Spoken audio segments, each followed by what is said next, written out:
حاول يمر شايع، برضه الكرة معاه، صلح نفسه يلعبها لبايزيد، بايزيد الشايع، شايع يعدي، يقدر يدخل، ادخل ضربة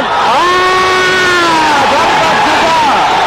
يا سلام، مجهود جميل، كرة حلوة جميلة من عثمان، من بايزيد لشايع اللي عدى من واحد وعدى الثاني وطيحوه داخل منطقة الجزاء، واحتسبها الحكم ضربة جزاء صحيحة لا غبار عليه. ضربة جزاء بلنتي لصالح المنتخب الوطني السعودي. شايفين إعادة لها، شايع نفيسة داخل، تعدى من واحد وداخل منطقة الجزاء برضو ماشي. شايفين راح ضربوا ضربة داخل منطقة الجزاء. هذا خطأ من الأخطاء التسعة اللي تستوجب ضربة جزاء بلنتي. ضربة جزاء لصالح المنتخب السعودي.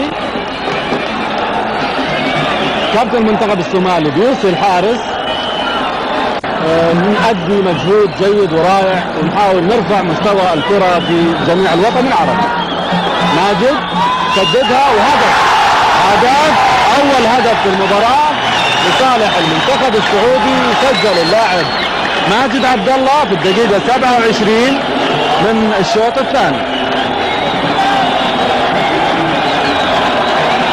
الهدف الأول لصالح المنتخب السعودي سجل اللاعب ماجد عبد الله في الدقيقة 27 من الشوط الثاني من ضربة جزاء بلنتي.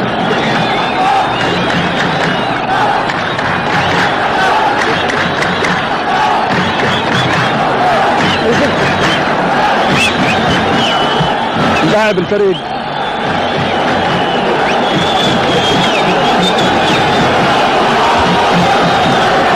لعب الكرة للفريق الصومالي وراء نحت